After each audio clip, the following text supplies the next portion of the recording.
This is Ellie, everybody. The cutest little dachshund that ever lived. Look at this little thing. Welcome to Ask a Puppy Trainer Show. You've got just me today, and this is episode 219, all right? So for anyone joining, come kitty kisses. I haven't met Ellie yet. She's new. Oh my gosh, she's so cute. All right, little miniature dachshund. So she's gonna hang with me while I answer your questions. So please, oh, thank you.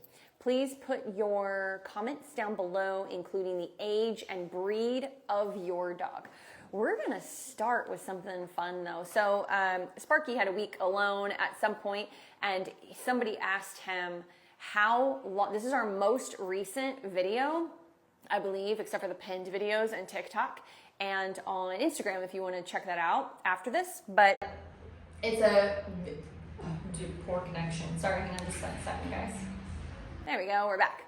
So it's a video, how long do you let out a dog that is 13 weeks old? It was a small breed dog, 13-week-old. How long do you let them out of the crate for at a time? He said 30 minutes, and people freaked out. Luckily, there are people with common sense that replied back to those people and said, not 30 minutes a day, you crazy person, 30 minutes at a time throughout the day if you're able. So I would just like to clarify that if it wasn't clear before. I'm not sure any company could remain open if they said that you can only have your dog outside of a crate for 30 minutes a day. I mean, I know common sense is dead on social media, but it's a little rough. It's a little rough. Okay, so after I've clarified that, there were great questions. And so I want to go through some of the questions that were really good, and I'm going to try to ignore the questions that are really dumb. Okay? Okay. All right. Let's do that. And I appreciate this. Mine is 4 months old.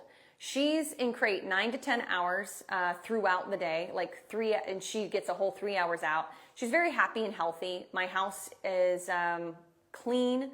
My trainer told me for every hour of play, it equals at least 3 hours of sleep. She's sleeping through the night. I'm so glad this routine is working for you. I can't say your handle, or I'd give you some credit, but it is different for every dog. If you had told me German Shepherd, I think he was going off of a Shih Tzu. If you told me German Shepherd, I'd have a different opinion. You know, it does matter, like breed and age and things like that. But your trainer's absolutely right. The way we do it is we do an hour out of crate. And so he mentioned 30 minutes of activity time, 30 minutes of active time. That's doing play or work time. Okay, it should be both. You know, a puppy's not going to focus on food for 30 minutes. And so it's going to be a mixture of play and work time for 30 minutes. This is just on average for most dogs. We tweak it depending on age and breed. And then 30 minutes of supervised separation. Now, what he meant by that, and come on, Instagram, there we go. What he meant by the supervised separation, because somebody said, what does supervised separation look like? Supervised separation. Ooh, where are you going? Oh, you see a dog? You gonna go say hi to the dog? Little go-getter. We're upset now. We were playing a lot yesterday. And that's why. That's her new best friend. Aw. Oh, okay, we're done. Because I can't train her right now to calm down. So she's done. That's so funny. She's like already recognized her best friend through the door. That's so adorable. Okay, anyway, I love socialization with dogs. It makes me so happy. What was I saying? Oh yeah, what does supervised separation look like? So one of the ways that we do this is with a playpen. I'm not a huge fan of the playpen, but it works so well for so many people.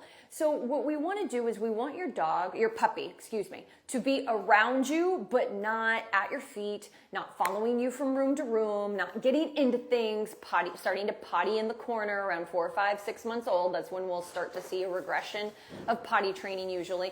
We don't want something like that, you know. So we want the dog to learn how to exist in the same space as you, but not be at your feet or getting into things. So playpen is a great opportunity for supervised separation.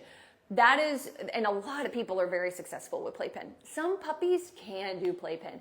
It creates anxiety. They see you moving around, or even if you're just sitting and they don't have access, they have this barrier. It creates this, not barrier aggression, which is a term you might have heard before, but just proximity, puppy anxiety with a barrier, okay? And it can turn into some other things.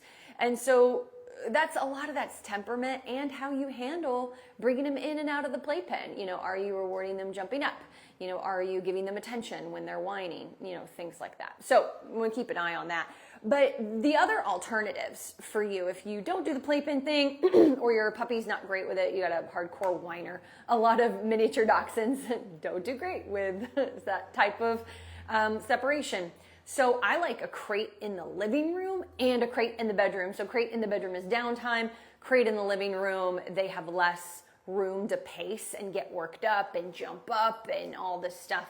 And I can work in a smaller space. I can give them a Kong in their crate thing, in their active crate in the living room versus their calming crate in a bedroom or mudroom or side room. That's how I like to do supervised separation. Or I like to give them a bigger space than a playpen. It really is, man, I keep having to pause because of Instagram. Sorry, guys. I really like the sectioning off the home. I know not everybody can do this. I understand that. But I like to have the gates more separated out. So if you have an area of your home with tile, like the kitchen, dining area, maybe you've got a fence blocking off one room and a baby gate blocking off, you know, the other entryway. That's kind of what I prefer, or even putting them in a bathroom. Oh, sorry, I jumped topics. Let me go back to my supervised separation. Just putting them in a space that's blocked off where they don't have like a lot of room, you know, to move around. I was just thinking about my little dog, Happy. She didn't do great in crate when we first started crating her. And so I was just going to say, you know, another option is you can put a crate in a bathroom. She did 10 times worse with a playpen. She was little and she would like hurt herself trying to escape a playpen. That's one of the reasons I'm like, playpen. But because of my early experience with her, but she did great, or much better with her option of crate. Oh, Instagram. Of doing a crate and then just closing the bathroom door. That was really good for her. But sorry, that's not supervised separation. That's why I said my brain jumped topics thinking about my little dog, Happy, that she's passed now. Had her 20 years ago. But anyway, so let's back to the supervised separation. So those are the options for that. Some dogs still can't even do that. Some puppies still can't even do that. And so I usually suggest that you just tether a leash to you because you're still working on potty training, right? So you do your 30 minutes of activity time. If you're able, have your dog just on harness or flat collar. I like martingale collars for larger breed puppies, cloth martingales, and just have your dog on a 6-foot leash or 10-foot, and you can hook it around you. And then wherever you go, they go. And that way, if they start to jump up on something that you don't want, they start scratching, they start chewing the edge of where the carpet meets, you know, something else. What do you want me to do about Instagram? It's kind of going to make editing a nightmare, right? Yeah. Do you want me to keep pausing? Or, yeah, I have to keep. If you don't mind. I got to keep pausing. At least it's only a couple seconds, it seems. Okay. All right. I will keep pausing for Instagram being ornery. But if it gets too long, then we'll just... Okay. It's just like, this is going to make the YouTube watchers like hate that. Just Josh needs more work. Oh, okay. We'll give our editor more work. Perfect. I'm fine with that. But anyway, you can have them on long lead, and then if they're, you know, chewing where the carpet meets the tile, you're right there to address it. If they start to get up and sniff, all of a sudden you're going outside for potty. And so it's typically, he said 30 minutes of active work, and then he was like, and we also do supervised separation. And yeah, so anyway, that's typically an hour, but you're only with your puppy 30 minutes of that hour being out of crate. The other 30 minutes is supervised separation, playpen, open area, crate in the living room where you are. So it means the dog is supervised but separate from you. If your puppy can't do that, then do the tether. If you're able, if you're going back to work, working from home or something, then you can't. You just go back to crate, give them extra in the mornings and in the evenings. Okay, so let's see. Indeed, my 2 Doberman puppies are jerks, but I love them, LOL. Yeah, the Dobermans can be tough. So I'm still reading some of the comments based off of that video. I know we had a couple on Instagram. I'm going to go back and look at those, I promise. 30 minutes out of crate? That's crazy. And then someone goes, 30 minutes at a time. Oh, thank you. Oh, yes, thank you. Thank you for those people.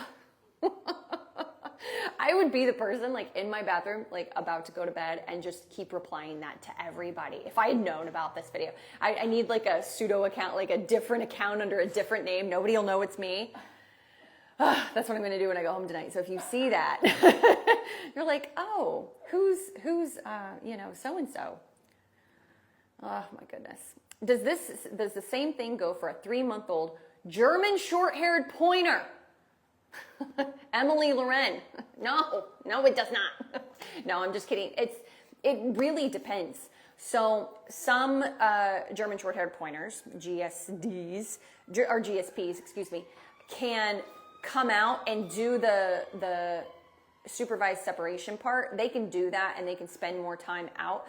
Some of them can't. It really just depends. And so what I would do is I would probably try to do a 90-minute routine. Again, this is if you're able. So it's like 15-minute focused food work, play, and 20 to 30 minutes of being tethered to me or supervised separation. And then I would do another 30-minute window of active work before I put the dog away in crate. And then maybe you get bigger crate times too. That's potentially, an option. But I don't know, GSPs are like this. And so a lot of times they've got to pee like every 40 minutes. And so it really does depend on your dog. But if you feel your dog needs more exercise, that's what you're doing. Something else that I want everybody to keep in mind is that with their work time, their playtime does not have to always be with a toy. In fact, I personally don't think you should be playing with a toy that much with your dog. It's very important for bonding. It's very important for that connection. But I don't think it should be, 15 minutes, 5-6 times a day. There are other ways to play with your dog. I look at long lead like playing with my dog.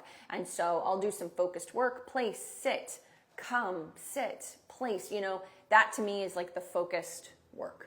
Then I'll take my dog into the backyard on a 10, 15 foot long lead, maybe 20 if you've got, an acre, 20-foot long lead. And right before they're about to hit, the end of the long lead, I'm going to call them back to me, move back, good. And then just break, toss a piece of food on the ground or hand it to them if you want to give it to them. That's our relationship game. So to me, that's play. Then I ignore them and then they rush out again. Now, if they start getting real food focused, then I'll put a few pieces of kibble down on the ground and then create space while they're eating it up and do recalls that way. I'll start to introduce, fun food games. And I'm not talking about puzzle toys. I'm still talking about like movement work, not chasing around something and building that kind of drive. That would be better if you played tug if you're going to do that. But anyway, there are other games you can play that aren't just fetch related. So just for, clarification there. Let's see.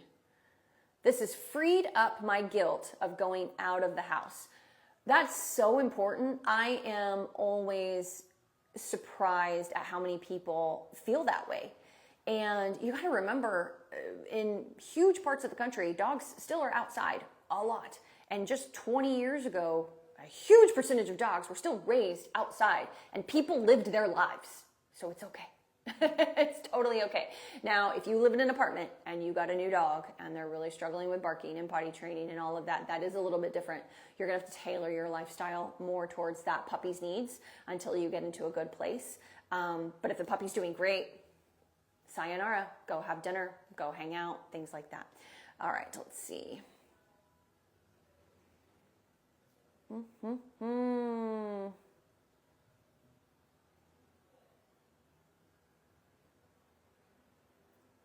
Okay, I'm so glad I read this one. All right.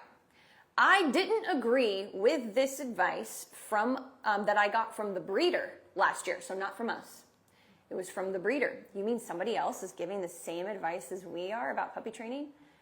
Yeah, we didn't invent this. We have learned from tons of other people and then through our own trial and error to develop a program. We didn't invent this, okay? This is like a process of literally hundreds of years of people and trainers and experts working with puppies. Okay, sorry. Anyway, I didn't mean to do that. Advice I got from a breeder with my first dog, and he bit me to death. And then reading more on this, I thought that I would try it with my now 12-week-old border collie puppy. Woo, glutton for punishment. I have a border collie too. He's calm, rarely biting me. He goes right to sleep. I admit he is up about an hour at a time. Again, for full understanding, it's 30 minutes active work, 30 minutes active work, 30 minutes supervised separation. So it is kind of technically an hour, but anyway. Where am I? He sleeps from 8 p.m. till 7 a.m. at this point. Border Collies don't know usually how to settle themselves. They just keep going and going. So this downtime is really needed for them. My Border Collie is the same way. He's got to be told, go in there and go rest right now, or he will force himself to stay awake and become overstimulated, even as an elderly Border Collie.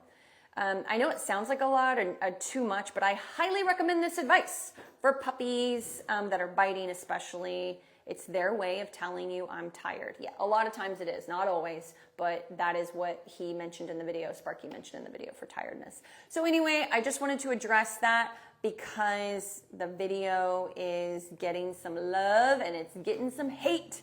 So, all right, moving on from that. But if anybody has any follow-ups to that, feel free to put it on here. Do you want to scroll back on Instagram and read me what you've got? There's a 15-month-old golden question. Okay, what's that one? I'll answer it. That's fine. 15-month-old golden boy who's just been castrated. Oh, sorry. Seems to have lost his ability to wait and overexcited started biting sleeves and the lead on walks, being aggressive. And he was just neutered? Okay. If he was just neutered, like within 3 months, like if you're within a 2 to 3 month window, sometimes it is the body adjusting and they will develop new bad habits. I have seen it. The most I've seen from it is it can make male dogs, a little bit more insecure and a little bit more edgy. I actually just experienced that with a dog recently. Maybe a little bit more defiant, insecure. You gotta understand their hormones are re-regulating and he's lost the vast majority of his testosterone. So I have heard of this happening to people. They don't do hormone replacement therapy for dogs. In 50 years, I bet they do. Story for another time. But yeah, it can definitely affect them. But yet we're constantly told, spay, neuter. And I agree, there are very important reasons to neuter dogs. So I'm not disagreeing with that. I'm just saying there are pros and cons to both sides. Also, this has happened to me before, to my clients, where I get feedback from, is it's not the spay and the neuter themselves, but sometimes a rough time at the vet. Like they become overwhelmed, they become very stressed out, and then they come home stressed. Then they get babied for a little while. They're in a cone that gets rid of their peripheral vision. And they're not like horses. They're not prey animals where you get rid of their peripheral vision and they calm down. It's like, no, you put a cone on them and they can still see out of a tunnel, but they don't have that, and then they're hitting themselves. They sometimes get very worked up, very upset. Then they're babied by the family. I'm not saying that's you. I'm just saying I see it happen sometimes. And then we get all these behavioral issues. So it could be from a number of things that's not necessarily getting rid of those hormones. So I just want you to keep that in mind. But sorry, I was trying to get back to TikTok and I'm having problems. With that being said, your dog is on the older side. So it's almost an adult. So it's very much an adolescent puppy. I would look into potentially doing a slip lead training or martingale training, and you could go a lot of different routes with that. But I would use some other type of tool if you're using a harness, and I would work with a trainer. You probably just need a couple of sessions to kind of get a handle on this, unless you want more stuff. You want recall, you want place duration, things like that. But the main thing is you need 2 scenarios out of your dog. With the balloons, woohoo! 2 scenarios out of your dog, like the way they look at you is what I'm saying.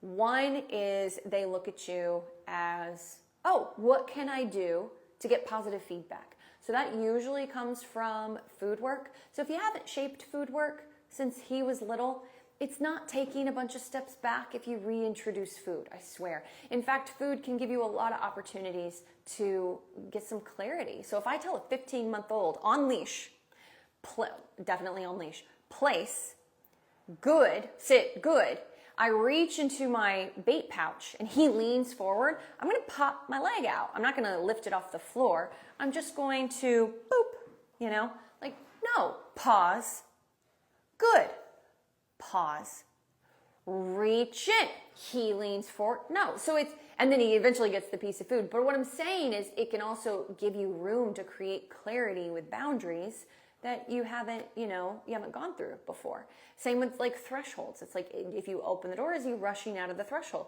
Use food to shape the threshold, but then you add blocking. No, back off. And then you'll get your sit because you shaped sit with food. So hopefully you kind of see where I'm going. So that's one piece of the puzzle. If you go right to my second piece of the puzzle, it's going to wear off and he might fight you more on it. And so you need the first piece of the puzzle because it's relationship. It's very important. First piece of the puzzle. Second piece of the puzzle is we need to address it. And so the moment he starts getting that way, he needs to walk around only when he's supervised with a leash or at least a tab, not a loop. So it can't be a traffic lead. It's got to be like a tab, like they use on herding dogs or something, and or dragging a full leash. Just cut the loop off only when supervised in the house, and then obviously when walking and doing things where you immediately do pressure out, up, and away from you. And so you're holding pressure up, out, and away from you.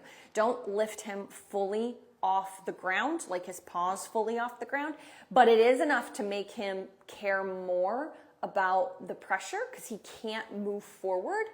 So when he can't move forward, he's going to settle back. And you got to pay attention.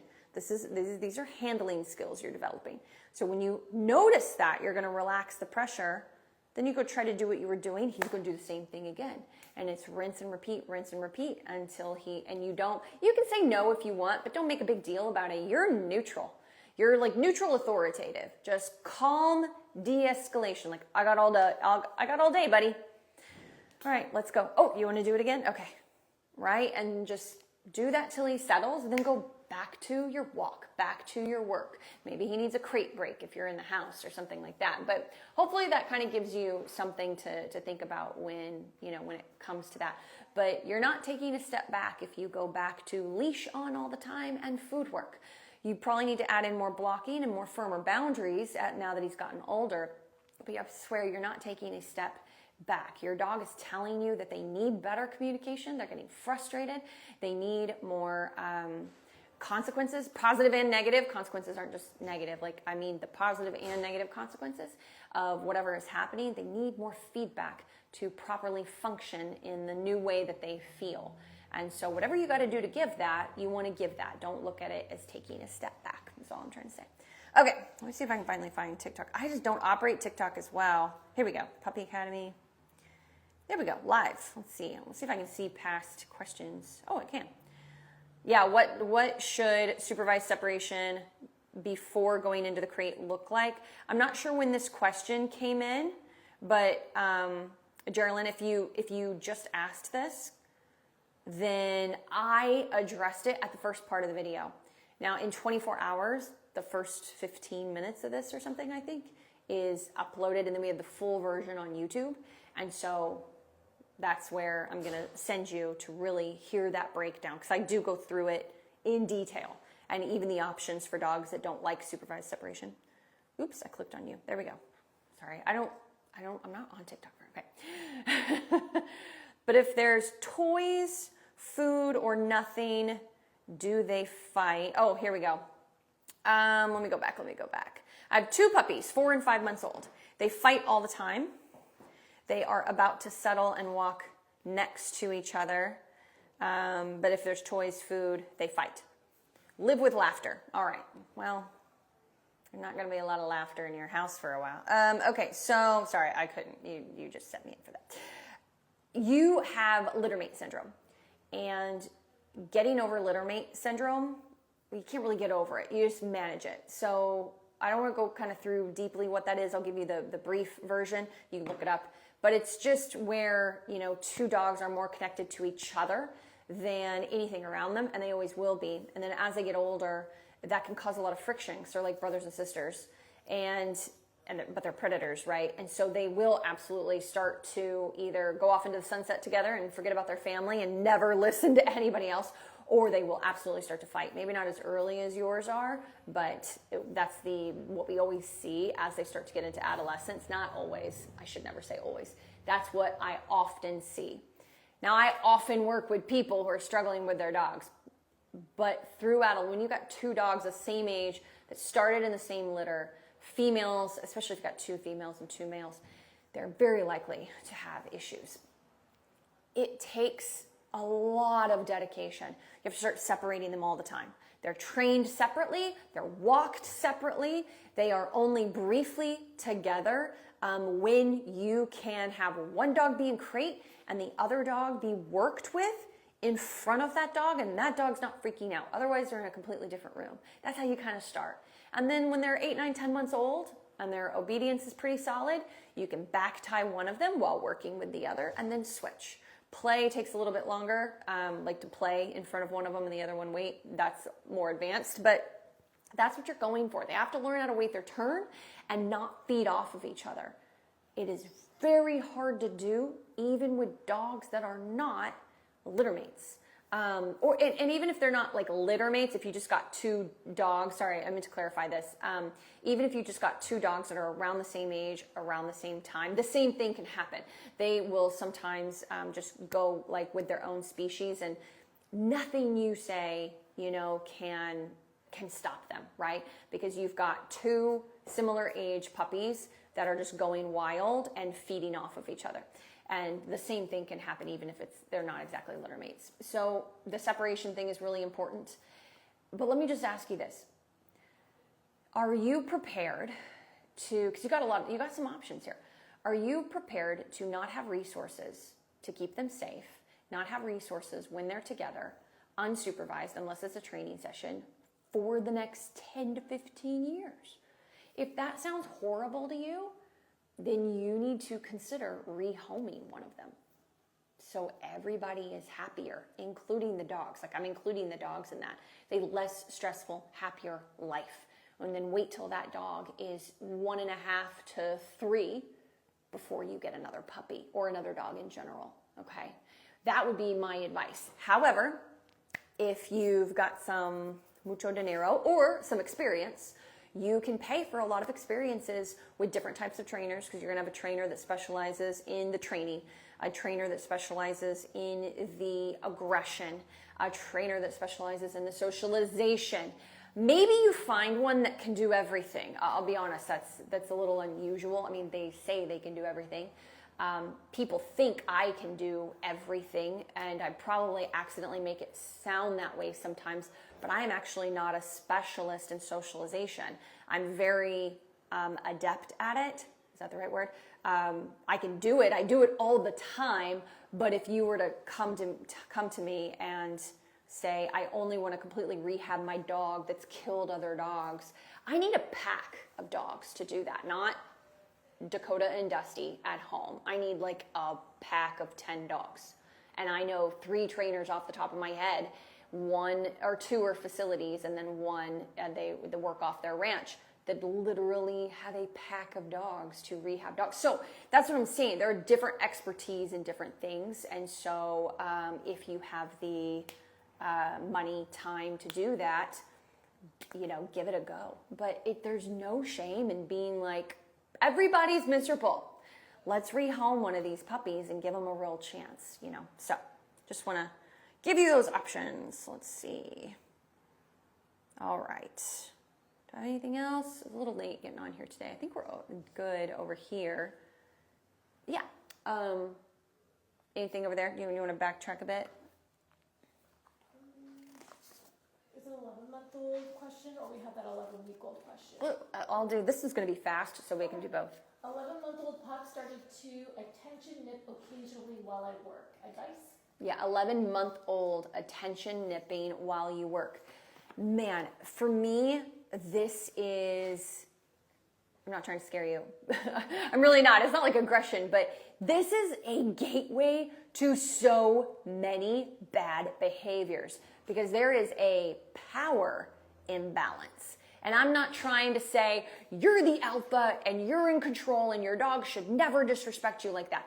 That's not what I'm saying. I'm saying that if my 10-year-old little girl won't let me have a phone call with someone, human girl, won't let me have a phone call with someone, can't wait till I'm done, and is constantly interrupting me, it's not an emergency, she's just being ornery, I'm gonna be like, I need to reevaluate some things. Like I need to relook at how I'm handling some things because this is a problem behavior. It's the same thing in your case. You know, I'm not trying to say like alpha, be in charge, no bad dog. It would be the same thing if I had, you know, my daughter doing that to me at 10 years old. It's not a 10-week-old little puppy. It's an 11-month-old adolescent dog that absolutely has the ability to go lay in their dog bed or go and crate and hang out for 30 minutes while you finish what you're doing, and then you can walk them, work with them. So for me, red flag's the wrong word, but it's a bit of a red flag for future issues of like, no, I don't want to walk this way. I want to walk this way. No, I want to go say hi to that dog. I'm not going the other direction. You know what I mean? So it can really lead into a lot of that jumping up on people, stuff like that. So with that being said, I think that it is an easy thing to fix, but it doesn't go away right away. You've got to start looking at how much affection and when you're giving that affection to your dog. That's one thing. There's a lot of different ways to tackle this, but I want to make sure the relationship's in check. So when you're not in the middle of doing something, when you're not working, like it's the end of the night, every time she comes up to you and she looks at you with those puppy eyes, are you petting her? Or sometimes are you like, no, not right now, go on. And she's like, okay, whatever, and goes and lays down, right? And so that's what I want you to look at. You might accidentally be rewarding that. And then so when you don't do it, the dog is doing what would come naturally to any human, animal, dog, which is to take it to another level to get what they want, into another level. So we have to make sure that your relationship is in check at other parts of the day. So I would start teaching place command. Just go on YouTube and look up, you know, balance training, place command, you know, with your dog. Because the reason I say balance training is because you can do harness if you want, but it's really more about the movement, the blocking, the moving into your dog's space. The dog learns to back away and then they get a reward. And then so then they start to respect that body language of like, no, not right now. Just like a little, no, go on. Like, okay, whatever. And they go settle down somewhere. They don't take it personal because you haven't accidentally rewarded that pushiness in other ways. So that's one way that you could do it. I would also have her on leash, supervised in the home, of course. Just give her a little tug, like just grab the leash. No, tug, knock it off and move her away. Get up, stand up, move into her. No, she's going to continue to protest. You freeze, don't add any energy into it, but look at her space. So she takes a step. This isn't for little puppies, guys, by the way. This is an 11-month-old. She takes a step into you. You take a step into her. She backs off. You back off. You wait. And you're just really looking at the brain. But you're not, in my opinion, if you've never done that kind of training before, you're not going to know what you're looking at if you don't teach place first. Because it's so obvious in place. The dogs learn so much faster when they've had some positive reinforcement with place command. So definitely look into that. And yeah, so that would be where I would start. And then if you've got an important call or something like that, just, you know, crate your dog if you're crating your dog. Okay, so a really quick one. 11-week-old Havanese puppy from Sam. Should I just let him do his business in the playpen? So this really depends on your lifestyle. If you travel a lot and you really want the puppy pad to be really consistent, really strong place where your dog, I don't know if you guys can hear that, but where your dog goes and potties, then you do kind of want to keep that up a little bit. I'm always nervous with a male dog though. I do know that there are some trainers that will train a dog to keep all 4 paws on the ground when they pee if they start lifting their leg. But I don't know. I'm not really super into that. I don't know a ton about it. But what do male dogs typically start doing? Lifting their leg. They will miss the pad more than females. They will start to mark the edge of the playpen, like in the pad, and you're getting it partly on the wall, partly on the playpen, partly on the pad. I'm not a huge fan. I like dogs to go outside, but my little dog Happy, she was trained on puppy pads and then grass, and I was always able to travel with a puppy pad, put it down in the bathroom, at the airport, and she would go and pee. So it was very useful for that. I just think males are a little bit more challenging. You kind of got to work with their genetics and what they're showing you. So that's really up to you to kind of look at that, look at your lifestyle. I personally want dogs, if I am going to do puppy pad training, to also be comfortable going outside on grass and pee and pooping. So that's what we always say, is that do both. If you want to be able to travel with the puppy pad, do both, but you do have to consistently kind of keep it up if you think that their ability to go on the pad is waning. But it's tricky with boys. All right, guys, I'm going to let you go, and have a great day. Oh, whoever just commented, I'm so sorry we missed you, and come back next week. It is trained to go on grass and doing really well, but was wondering if when I left him in there just to let him go in the pen. Well, only if it's like you're training him to go on a puppy pad. And if you don't like the puppy pad, get like one of those grassy things or something like that they can target. But keep an eye on that leg lifting. You might not want to deal with that and want to do more crating. Okay, guys, bye. Have a great week.